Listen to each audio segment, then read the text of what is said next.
rendez-vous du Mondial du bâtiment, le grand dossier du Mondial du bâtiment, une émission animée par Nathalie Croiset.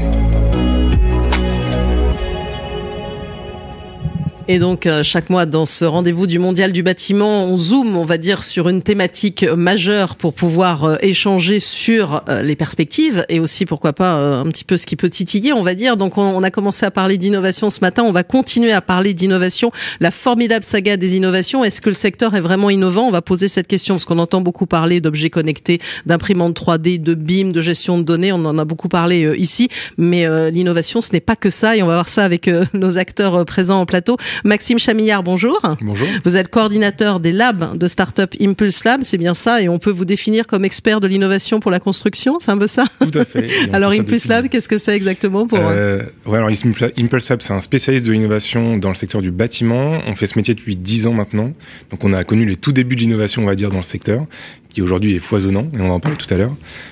Et on a fédéré, donc on accompagne en fait des acteurs, on va dire, dits traditionnels de la chaîne de valeur, dans se saisir de cet outil innovation. Et on a également en parallèle fédéré un écosystème d'entreprises innovantes, pas que start-up, TPE, PME innovantes aussi. On les oublie souvent, mais elles sont là, elles sont importantes. On en a fédéré un peu plus de 700 aujourd'hui en France, en Europe, et qui traitent d'un certain nombre de sujets dont on parlera juste après. Exactement, et vous avez aussi mené, on va dire, des études, un peu des tendances de l'innovation qu'on va décrypter aussi avec vous, qui va servir de base aussi à nos échanges. Philippe Selné, bonjour. Bonjour. Qui est directeur de l'ingénierie Nouvelles Offres chez Bouygues Immobilier. Alors, peut-être pas la peine de présenter Bouygues Immobilier, on a eu plusieurs intervenants ici, mais ça veut dire quoi, ingénierie Nouvelles Offres chez vous? Ingénierie Nouvelles Offres, c'est travailler au sein d'une direction qui définit des offres additionnelles, nouvelles, innovantes justement, dont on aura l'occasion de parler, pour anticiper, s'adapter au marché, et puis écouter nos clients et faire des logements qui soient définis par leurs besoins. Alors on va voir ça évidemment concrètement avec vous. Autre acteur du bâtiment, Sophie Ménet, bonjour, qui est directrice générale immobilier résidentiel de GA Smart Building. Quelques mots peut-être pour présenter l'entreprise pour ceux qui ne vous connaîtraient pas encore. GA, effectivement, c'est un acteur qui est atypique aujourd'hui dans l'immobilier et dans la construction, puisque on a une particularité, c'est d'être aussi industriel, de posséder nos propres usines et de construire ce qu'on appelle en méthodologie hors site. Je vous en dirai un peu plus plus tard. Exactement, tout à fait. Et on en parle ici, on a une séquence particulière dédiée à ces sujets-là, mais c'est important d'en reparler quand on parle d'innovation. Et puis aussi voir du côté, on va dire, de ceux qui s'organisent aussi, des donneurs d'ordre derrière tout ça, avec le RIVP Mehdi Chaban, bonjour, qui est chef de projet innovation et RSE. Alors on a déjà reçu ici le RIVP, mais rappelez, parce que les bailleurs sociaux, ils ont un rôle fort à jouer dans ces sujets-là. Oui, tout à fait. Donc la RIVP, c'est un bailleur de logements sociaux parisien. C'est à l'ordre d'idée 60 000 logements pour 1000 immeubles, et on a une petite activité d'immobilier d'entreprise également. C'est la spécificité de la RIVP vis-à-vis d'autres bailleurs. Alors j'ai envie de faire un premier tour de table comme ça assez spontanément, parce que c'est vrai qu'on en parlait tout à l'heure avec le représentant de Paris Senco, Loïc Dosseur, lui qui, plutôt que d'innovation, il dit on a complètement écarté ce mot, on parle de transformation. Comment vous le définissez, ce mot d'innovation, les uns et les autres? Ouais, allez-y. Attention. Alors c'est un vaste mot. On l'emploie un peu à toutes les sauces aujourd'hui. Ouais, c'est ça, ouais. Ma vision, c'est plutôt de dire que l'innovation, c'est avant tout un outil et au service d'une stratégie d'entreprise. Au début, en tout cas, il y a quelques dizaines d'années, enfin, il y a 10 ans même, on parlait d'innovation pour acculturer aussi l'ensemble des entreprises, en disant il faut innover, il faut y aller, il faut engager le mouvement. Aujourd'hui, l'innovation est maintenant plus un outil stratégique pour penser à la compétitivité de l'entreprise dans 2, 3, 5 ans. Et donc pour moi, c'est plutôt ça aujourd'hui, l'innovation, c'est plutôt un outil et qui traite de plein de sujets différents et qui peut prendre plein de formes différentes, que ce soit technologique, méthodologie, etc. Voilà. Alors justement, je vais vous faire rebondir, Philippe Selné, puisqu'on parle d'outils. Comment vous la définissez, cette innovation? On en parlait avec Maxime en préparant. Pour moi, je vois 3 choses. À quoi on pense souvent, c'est l'innovation par la technologie, par les modes constructifs. Donc ça, évidemment, on travaille dessus. Comment décarboner la production, utiliser des matériaux plus nobles, en tout cas plus responsables, biosourcés, géosourcés, des modes d'énergie plus sobres, des énergies aussi plus vertes, des modes constructifs innovant, donc j'entendais parler effectivement de hors-site, évidemment, la construction modulaire, ça s'y prête. Je sais que vous avez reçu Julien Brisbourg, on a parlé du modulaire 3D, comme on a pu faire avec le prototype de co-living de Bouguimau, le modulaire 2D aussi, parce que c'est aussi ça, de la préfa, poteau, poutre, des salles de bain préfa, qui permettent de décarboner, d'aller plus vite, de faire des chantiers plus propres. Et puis c'est aussi au-delà de la tech, l'innovation par le design. Et ça, c'est quelque chose qui se faisait beaucoup dans l'industrie, dans l'automobile, moins dans le bâtiment, mais que là, chez Bugimo, maintenant, on utilise à peu près systématiquement, même systématiquement. On écoute nos clients et donc on définit l'innovation en fonction des besoins. Donc on écoute, on a des idées, ensuite on fait des tests, des prototypes et on itère comme ça. Et le dernier point que je voudrais citer, parce qu'on n'y pense pas souvent en pensant innovation, c'est la biodiversité. Je pense qu'on peut, même on doit innover par la nature. Et donc on a une offre de jardin qui se définit avec des écologues qui conçoivent avec nous des essences locales, on privilégie la faune, on s'interdit les produits phytosanitaires, donc c'est aussi ça, je pense, l'innovation. Alors ça fait beaucoup de choses déjà derrière. Il y a un sacré portefeuille d'innovation, si je puis dire. C'est vrai, mais je pense que c'est indispensable parce que le marché évolue, le marché mute. On parle peut-être de la RE 2020, on parle du carbone, et donc on doit, quand on est des grands acteurs comme nous autour de la table, je pense, aider aussi la filière à progresser, anticiper et faire en sorte que ce soit viable pour les acteurs et pour les habitants, quoi. Alors Sophie Ménet, je peux vous faire que réagir parce qu'on a quand même aussi parlé beaucoup de hors site. Oui, on en a parlé beaucoup. Moi, ce que je pense aussi, c'est que l'innovation, elle doit être au service de la vie de demain. Et je pense qu'il faut qu'on fasse aussi attention. Comme vous le disiez, on a cité beaucoup de sujets, mais ça fait quelques années qu'on a un peu tendance à avoir des innovations qui se succèdent, mais qui n'avancent pas forcément plus, ou qui s'empilent. Et je pense aujourd'hui que, et en tout cas c'est ce qu'on pousse nous dans le groupe, c'est de dire l'innovation aussi, c'est de ne plus être dans la construction traditionnelle. Donc c'est de révolutionner le métier de la construction, et la RE 2020 va nous l'imposer. Voilà, faut diviser par 2 l'empreinte carbone déjà dans 10 ans. Et moi, quand je pense innovation, je pense aussi à la révolution industrielle que notre métier n'a absolument pas fait aujourd'hui. Et voilà. Voilà, donc c'est un constat et je vais faire rebondir évidemment les autres acteurs sur ce sujet-là. Et vous qui êtes chef de projet innovation, comment vous la définissez-vous, l'innovation, Mehdi Chaban ? Pour le coup, on a interrogé les collaborateurs de la RIVP sur ce qu'ils pensaient être l'innovation, et ce qui en est sorti, c'était en gros comment on répond à la question comment je fais mon métier, comment je fais évoluer mon métier pour répondre aux nouveaux enjeux et aux objectifs de l'entreprise tout en facilitant la vie. Donc on est quand même dans une notion un peu incrémentale de l'innovation, quelque chose qui vient alimenter nos stratégies et nos métiers et qui alimente aussi l'innovation. Et de fait, on est sur quelque chose qui peut être organisationnel ou méthodologique. Typiquement, tout ce qui est économie circulaire, c'est une révolution dans la façon de travailler pour une maîtrise d'ouvrage.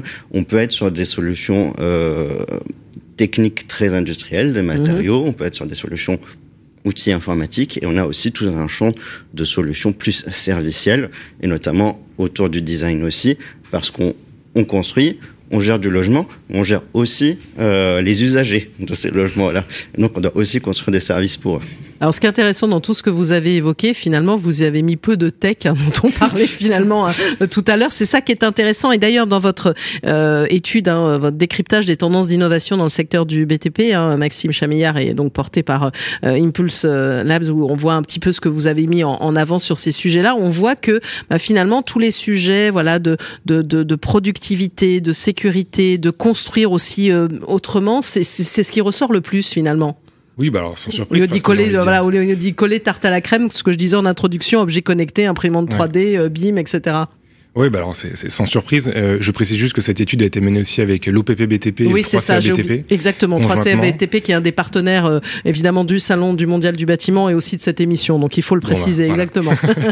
Et en effet, donc l'idée de cette étude, c'était de faire un outil qui permette à la fois à toute la filière d'avoir une vue un peu macroscopique 360 de ce qui se passait dans l'innovation dans la construction, mais aussi un outil qui se voulait pratique et pragmatique, c'est-à-dire que n'importe qui peut télécharger ce qu'on appelle nous cet observatoire. Donc vous tapez sur Google observatoire des tendances de l'innovation du BTP.com. Un peu long, mais au moins c'est efficace. Au moins on reconnaît.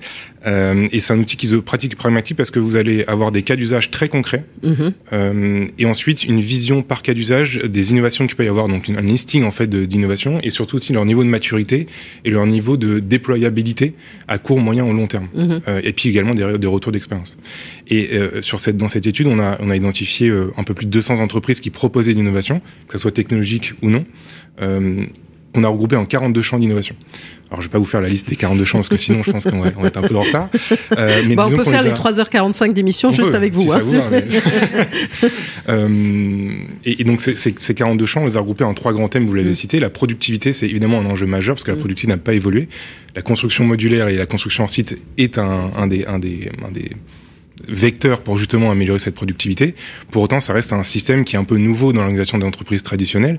Et donc, il faut aussi améliorer le système traditionnel, c'est-à-dire comment on monte les murs aujourd'hui, comment on construit un bâtiment. Et là, il y a aussi beaucoup d'innovations qui se passent, que ce soit d'innovations très, très digitales, dans le sens où on a vu il y a quelques années des outils comme FieldWire, comme Final Cut, Bulldozer, etc., qui sont des outils de suivi de chantier qui maintenant sont plus ou moins bien déployés, en tout cas dans le secteur. Et vous avez des choses qui sont un peu plus moyen à long terme, notamment la robotisation, qui peine encore à arriver, parce qu'évidemment, on met un élément nouveau dans un qui demande des changements profonds. Et puis en plus de ça, il y a un certain nombre de prérequis, notamment du BIM, etc., qui là encore est un autre vaste sujet dans le secteur. Vous l'avez cité, la qualité, et je dirais la qualité et la performance aussi des bâtiments. Et donc vous avez parlé beaucoup d'économie circulaire, de matériaux biosourcés, etc. Il y a évidemment des vrais enjeux de performance environnementale. Il y a beaucoup aujourd'hui d'outils digitaux qui sont utilisables dès maintenant, qui permettent notamment de répondre à la RE 2020 et de faire des calculs carbone. Et donc je pense à des outils comme Viscab, comme Nuco, comme Sustaineko, des gens comme ça. Mais vous avez des choses qui sont un peu plus prospectifs, qui vont plus considérer justement les matériaux biosourcés ou le biomimétisme, qui sont encore des choses assez nouvelles, presque en phase de recherche encore aujourd'hui. On commence à prototyper des choses, mais on est sûr que le CSTB va vouloir aussi mettre son grain dedans, ce qui est normal pour réglementer et légiférer un peu tout ça, et pour valider aussi les aspects techniques. Alors, puisque vous parlez du CSTB, je crois que vous travaillez conjointement aussi, le RIVP. Vous allez nous en parler justement. Allez-y. Et le dernier sujet dans cet observatoire, c'est la sécurité. Ça reste un sujet fondamental pour les entreprises, et donc on a beaucoup de choses qui sont liées à des nouveaux moyens de former aussi les collaborateurs et les collaboratrices. Vous avez la réalité virtuelle qui est ce côté un peu tech. Mais vous avez aussi des choses qui sont liées au divertissement, et notamment il y a des entreprises comme Coveo qui a permis la formation par l'escape game. C'est des escape games qui sont très donc c'est un petit camion d'escape game, et en fait ils se baladent sur tous les chantiers de tout en France. Donc c'est hyper intéressant. Je trouve que la manière pédagogique en tout cas de former à la sécurité est intéressante. Et un quatrième volet qu'on retrouve pas forcément dans cette étude, c'est cette partie bâtiment serviciel. On parle beaucoup de smart, et je crois que l'interlocuteur juste avant intervenant a parlé de smart building. Oui. C'est aussi un gros mot qui veut dire beaucoup de choses, et c'est presque un buzzword maintenant. Sophie Ménet va être ravie. Non, pardon. On a prononcé un mot. J'ai un smart building, c'est un gros mot. Non, c'est pas un gros mot, mais disons qu'on met beaucoup de choses derrière ce mot-là, comme on met beaucoup de choses derrière innovation, comme digital, comme transformation. Ce sont des mots, un peu, comme je dis, un peu valises qu'on a utilisé beaucoup. C'est mon point de vue en tout cas, mais avec plaisir pour en débattre. Mais disons que dans ce bâtiment serviciel, il y a évidemment des choses qui sont très liées à l'IoT et au connecté, mais il y a aussi beaucoup de choses qui sont liées au design, et comment on remet l'occupant, qu'il soit occupant de bureau, logement, commerce, comment on le remet au centre du projet, et comment c'est lui aussi qui influe sur la conception et la construction derrière de son futur lieu finalement, de vie, de bureau, etc. Donc finalement, derrière tous ces sujets dont vous parlez, productivité, sécurité, qualité, il y a finalement toute une réflexion, c'est peut-être ça l'innovation, autour de comment fait-on pour construire? Est-ce qu'on fait carrément différemment, avec des nouveaux acteurs qui arrivent, ou comment on peut faire pour améliorer les process? C'est un petit peu ça finalement la base de l'innovation dans le secteur, Philippe Selné. Tout à fait. Je pense qu'il faut faire les deux en même temps. Ce que disait Maxime, il faut à la fois travailler pour améliorer ce qu'on fait déjà, le faire mieux, et aussi faire complètement différemment. Et il faut penser à tous les acteurs. Maxime parlait des TPE, PME. Donc c'est ça. On a une filière qui est un peu éclatée. Donc il faut qu'on soit solidaire. On parlait de la RE 2020. On sait que les FDES, les fiches de données environnementales sécurité, seront hyper importantes. Il faut aider les acteurs à les déployer. On veut dire que par exemple des grandes structures comme les vôtres peuvent accompagner des PME dans cette démarche-là. On peut et on doit aussi aider les petits industriels à monter à l'échelle. Ça nous permet aussi à nous de sécuriser nos approvisionnements en matériaux décarbonés. Je pense à l'accord qui a été signé tout récemment entre Hoffman Green Cement et Bugimo sur les matériaux décarbonés. Il y en a d'autres. Je suis certain que GF fait la même chose. En tout cas, c'est vraiment important. d'aider l'ensemble de la filière à progresser parce qu'il y a des changements assez importants structurels et que on n'évolue pas suffisamment vite. Oui, pour rebondir, Sophie Menet a quand même dit la révolution industrielle, on l'a pas faite. Hein. Exactement. Et on s'oriente sur une trajectoire qui semble un peu meilleure, mais je rejoins tout à fait Sophie. On va pas assez vite et on n'est pas assez solidaire. Donc c'est important qu'on accélère pour s'adapter aussi aux besoins de la planète. Hein. La construction, l'immobilier, ça fait partie des plus consommateurs de carbone et on peut construire autrement. On peut consommer moins de carbone, avoir des énergies qui soient décarbonées. Moins construire, hein, c'est le sujet qui monte et dont on a déjà parlé ici aussi. Et d'ailleurs, Guillemot est tout à fait d'accord avec ça. D'ailleurs, dans les nouvelles activités, on en parlait. Il y a la rénovation patrimoniale avec Nouveau Siècle. Il y a aussi la transformation de bureaux en logement. Donc effectivement, construire la ville sur la ville, privilégier la reconstruction, la réhabilitation plutôt que de démolir et construire neuf. L'intensité d'usage. Quand on fait du design, qu'on écoute les clients, que du coup on conçoit plus intelligent, dans moins de mètres carrés, on a plus d'usage et donc on artificialise moins de sol et on consomme moins de carbone. C'est tout ça vers quoi il faut qu'on se tourne. Ouais, qu'il faut qu'on se tourne et qui sera finalement l'innovation de demain. Alors Sophie Menet, il y a beaucoup de choses qui ont été évoquées sur lesquelles vous pouvez réagir. Oui, moi je le mettrais un peu en deux grands éléments. Il y a effectivement tout le côté process métier. Comme je disais, la révolution industrielle n'a pas été faite à plusieurs niveaux. Enfin, j'ai récupéré quelques chiffres parce que je trouve que c'est assez parlant, mais on construit encore aujourd'hui en France comme dans les années 50. On a une productivité sur les chantiers qui a diminué depuis cette époque de 20%. Alors que dans tout le secteur de l'industrie manufacturière, on a plutôt augmenté de 150%. Donc on a quand même globalement un secteur qui est en régression. On est face à des prix de l'immobilier qui explosent. Aujourd'hui, ça représente entre 20 et 40% du budget d'un ménage, l'immobilier. Et face à ça, on a la SMA BTP qui nous sort 75% de sinistralité sur les chantiers en plus en 10 ans.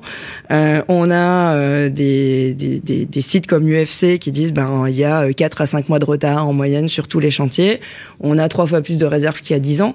Donc tout ça, en fait, c'est des éléments qui nous poussent, nous, effectivement, à nous dire il faut aller vers autre chose, il faut construire autrement.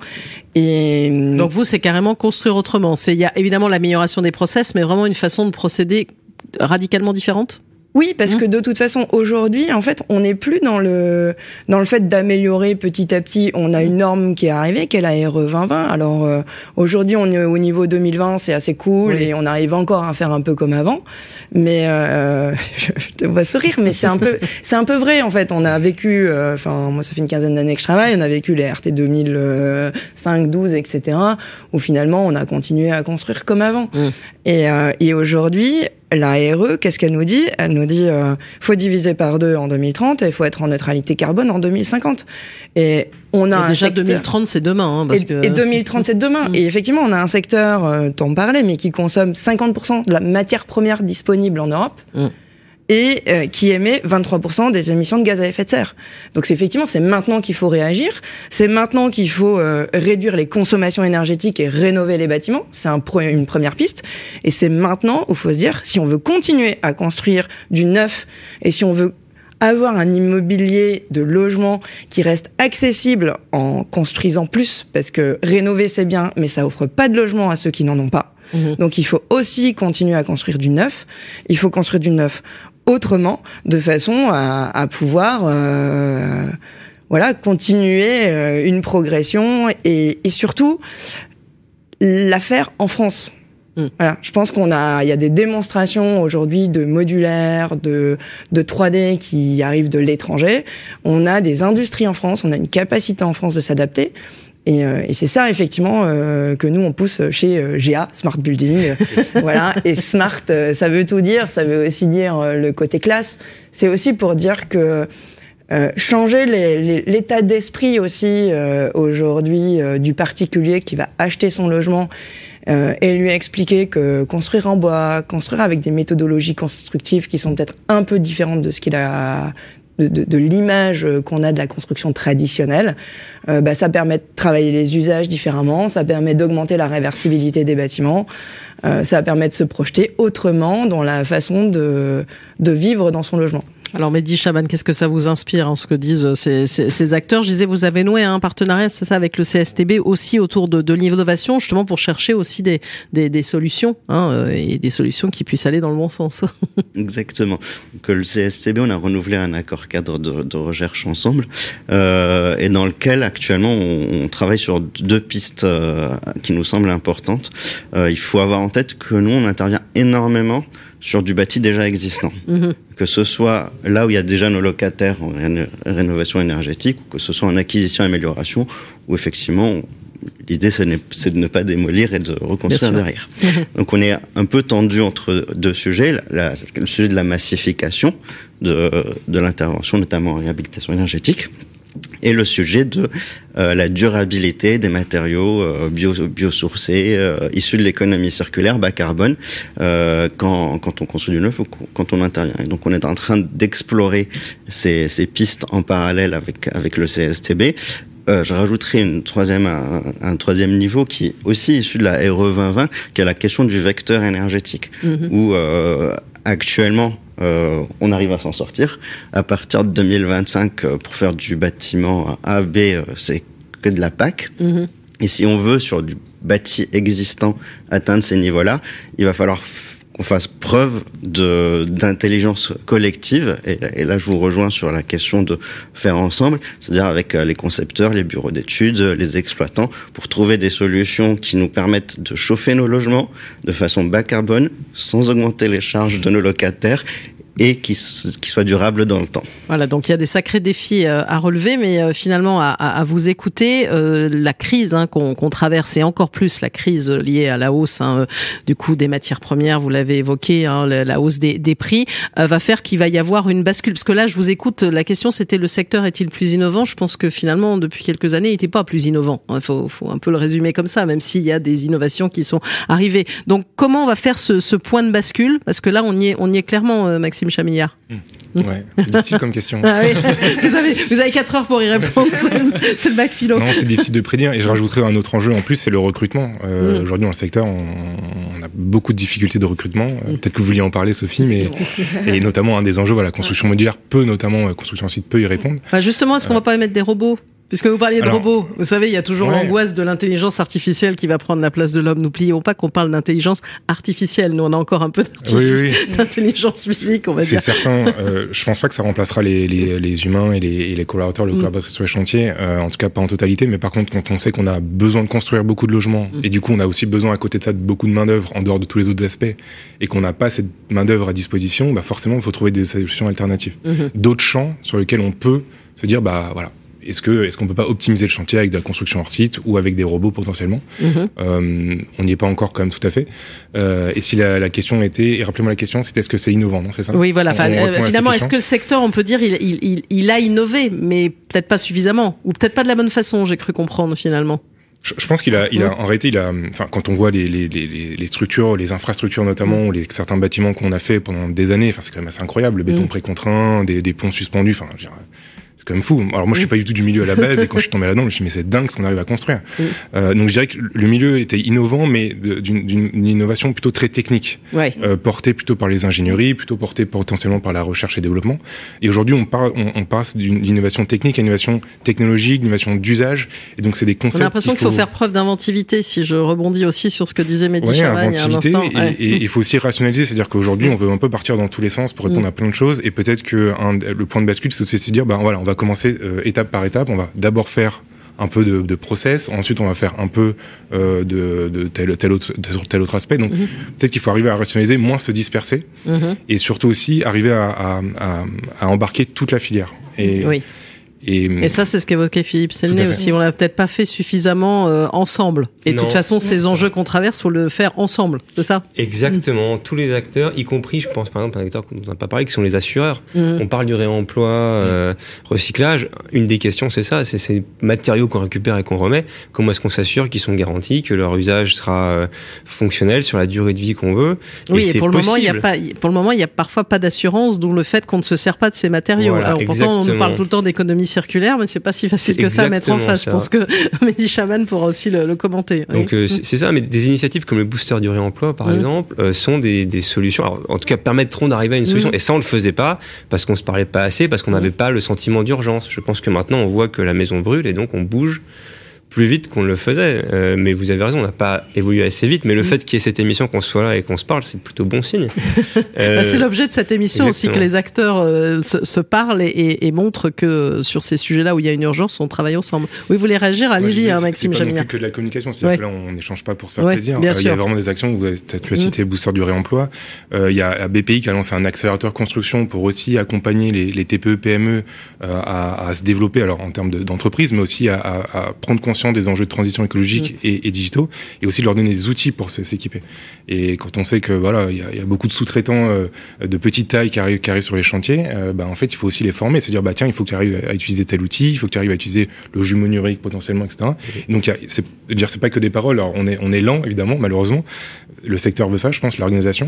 Mais il y a quand même des choses qui se passent. Au cœur de tout ça, il y a une question de réorganisation, typiquement. Enfin, vous le laissez entendre. Hein. Tout à fait. Donc là, il va falloir boucher les lignes.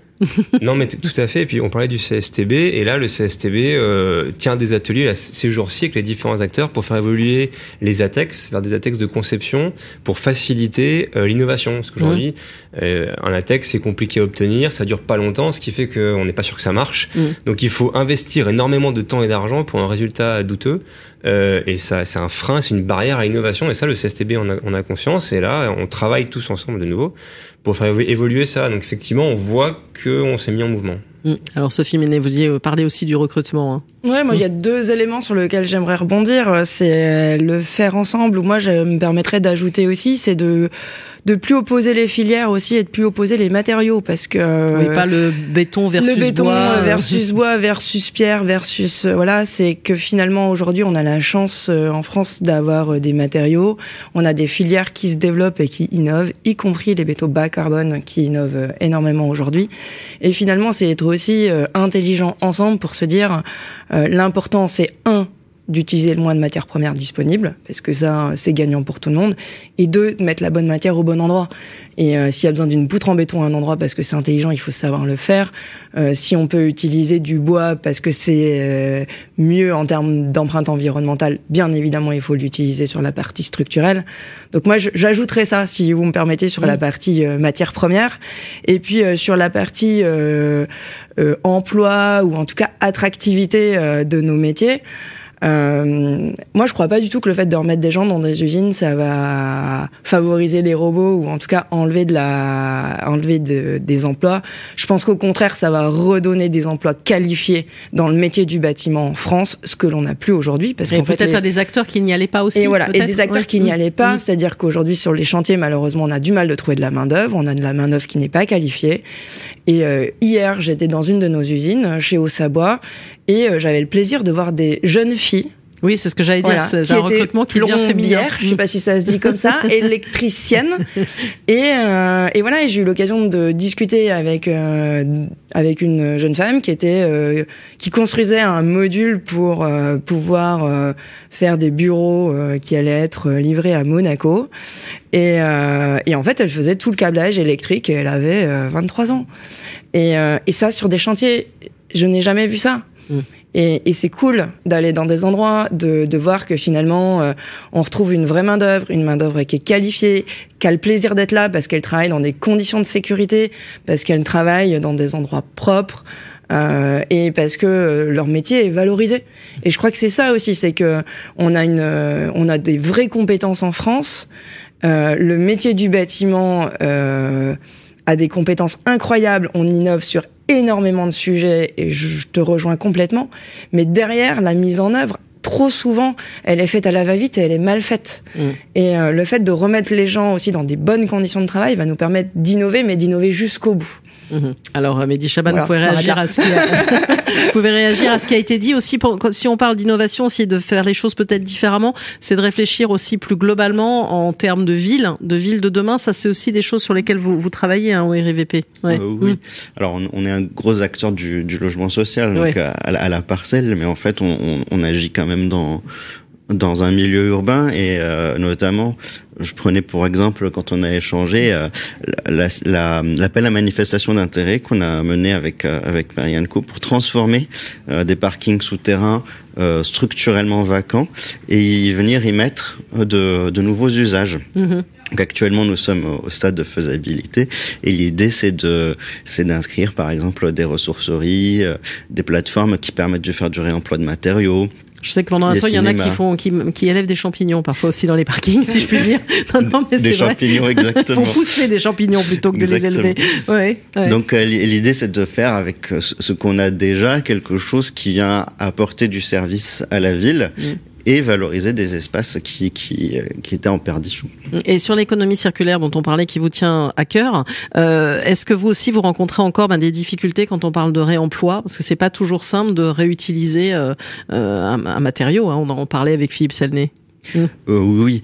Alors plusieurs difficultés, effectivement toutes les questions assurantielles et contrôles techniques qu'il faut savoir lever. Il y a un énorme enjeu logistique aussi, qui est que quand on dépose un matériau, au moment où on le dépose et là où on le dépose, ça correspond pas nécessairement à un besoin et réciproquement. Donc il y a un énorme enjeu de structuration d'une ou plusieurs filières du matériau recyclé, réemployé, et de création de métiers qui sont liés à la logistique du réemploi. Notamment, on est en train de travailler avec Saint-Gobain sur une dépose sélective du verre plat pour le recycler en verre plat, ce qui est une meilleure boucle que de le recycler en bouteille. Et c'est typiquement des choses où on génère de l'emploi local hyper qualifié. Voilà. Parce que c'est des métiers où il faut avoir la formation. On est dans de la dentelle de travail. On n'est pas au grappin en train de tout dégommer. Oui, mais surtout qu'il y a des produits mélangés. Parfois, quand on récupère, c'est compliqué. Exactement. Donc là, on est sur une organisation différente et qui génère plein de petits nouveaux métiers et dans lesquels on espère on trouvera des jeunes et jeunes jeunes hommes et jeunes femmes, voilà, c'est ça qui s'engage là-dedans. Ouais. Exactement.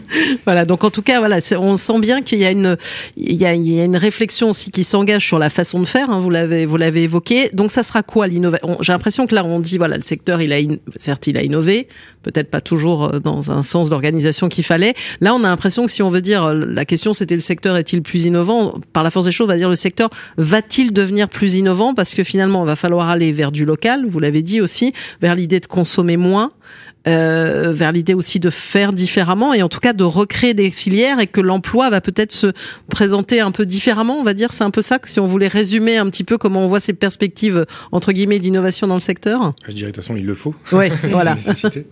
Et en fond aussi, on a la côté transition écologique avec le rapport du GIEC qui nous dit on a 3 ans. En réalité, on a plus de 10 ans de retard. Oui, et on n'a même pas 3 ans. Enfin, j'ai discuté avec une experte du GIEC qui dit 3 ans, on a sorti ce chiffre-là, mais c'est maintenant. Enfin, c'était il y a 10 ans en fait qu'il fallait faire. Donc, depuis quelqu'un a dit la maison brûle d'ailleurs aussi. Exactement. Il faut y aller et voilà, ça prendra la forme que vous avez donnée potentiellement. Je peux pas prédire, malheureusement, je pense que personne ici peut prédire, mais en tout cas, il faut y aller et il faut le faire dès maintenant et je dirais même encore plus vite que ce qu'on peut faire aujourd'hui. Et alors, est-ce que le secteur, il est prêt ? Ah. Je laisse les acteurs du secteur. Voilà. Philippe Selnet. Oui, en tout cas, on a la volonté de le faire. Par exemple, hier, je parle beaucoup de Bugimo nécessairement, mais c'est logique, on vous invite en tant que tel. C'était les journées d'accueil des nouveaux arrivants, les premières qu'on faisait post-Covid, et en 48 heures, il y avait déjà une demi-journée fresque du climat. Donc tous les nouveaux arrivants font une fresque du climat. Il y avait pas mal de photos d'ailleurs sur les réseaux sociaux qui le mettaient en avant. Tout à fait. Parfaitement. Et donc voilà, à cette occasion, c'est une prise de conscience d'un point de vue personnel. Bon, pour ceux qui ne sauraient pas, la phrase de climat, c'est 3 heures. Mais non, on ne sait jamais. Ceux qui nous suivent vont peut-être la découvrir. Parce que quand on est dans l'univers spécifique de ce genre de transition, mais beaucoup ne le connaissent pas. Donc, c'est 3 heures pour se former. C'est ça, exactement, tout simplement. Pour découvrir avec un jeu de cartes les causes-conséquences de ce que les activités humaines amènent en termes de modification du climat et les conséquences ultimes. Voilà, les guerres, les réfugiés climatiques, ce genre de joyeuserie. Et on doit être capable d'éviter ça. Et donc, en faisant cette fresque du climat, ça permet aux nouveaux collaborateurs de prendre conscience déjà personnellement de son empreinte carbone, de ce qu'on peut faire pour changer, et aussi de la mission de Bouygues de construire différemment, d'imaginer des logements différemment, de participer différemment au modèle de la construction et de l'immobilier, et de commencer à anticiper ce que demain sera notre façon de faire. Et en faisant ça, ils agissent sur leur métier, mais aussi sur leur hiérarchie, puisque nous qui sommes là depuis longtemps, peut-être qu'on a un peu d'inertie. Donc ça fait du bien qu'on soit aussi challengé. Et donc, est-ce qu'on est prêt ?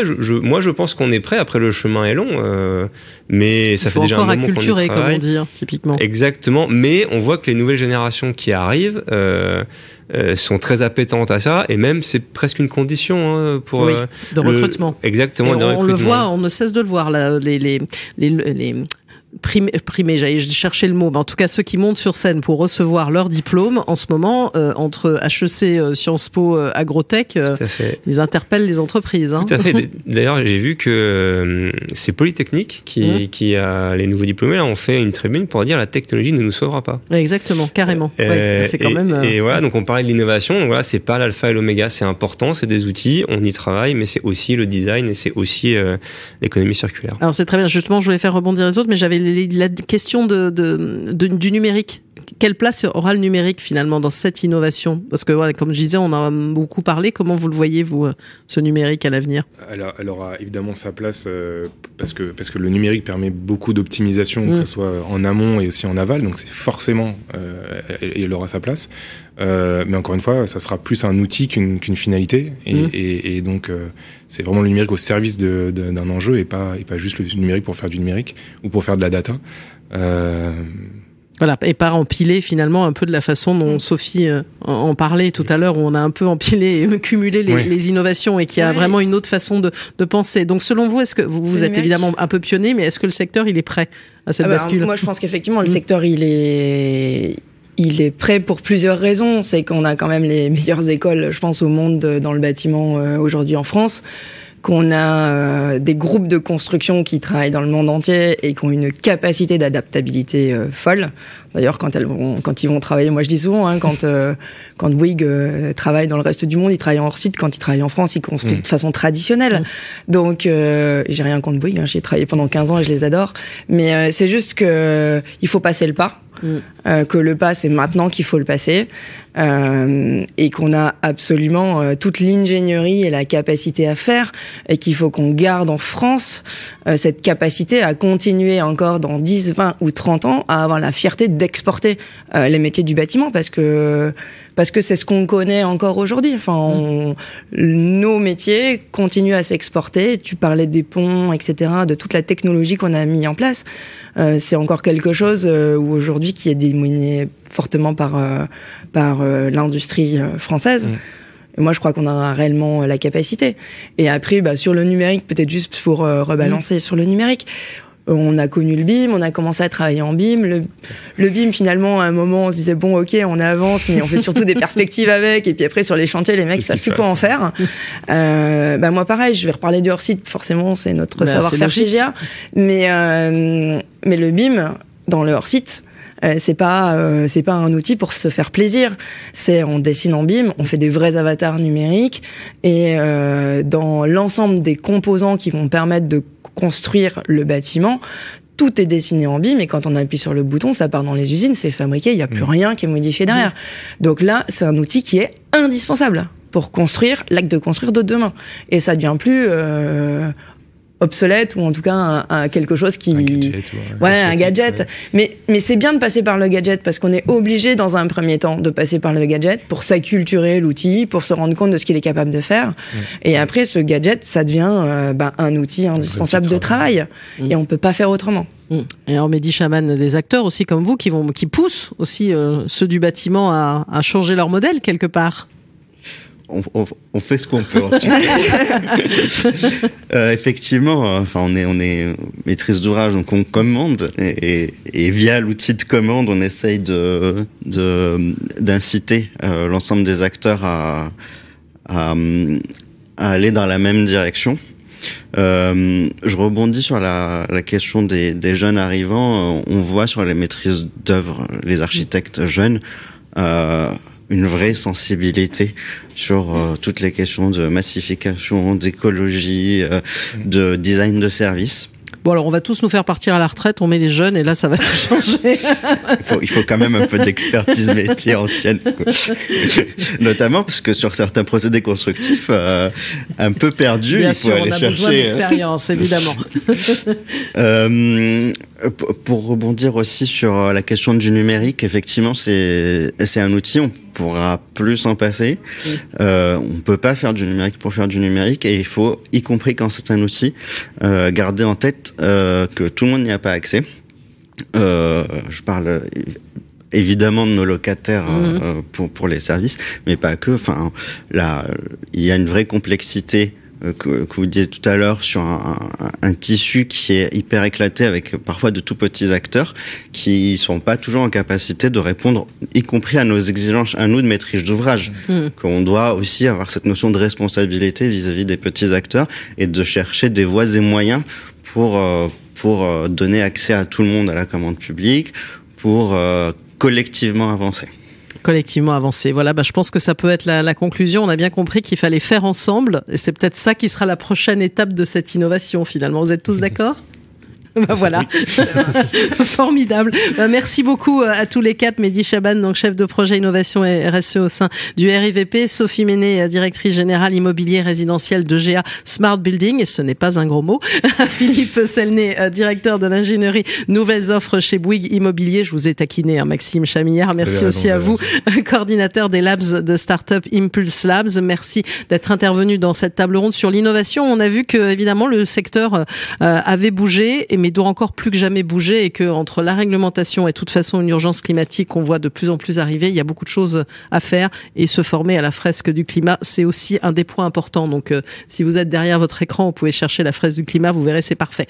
On va se poursuivre dans un instant, on parlera de rénovation énergétique dans les territoires. On a vu à quel point aussi la rénovation était majeure, et on partira du côté de Caen pour le projet MO.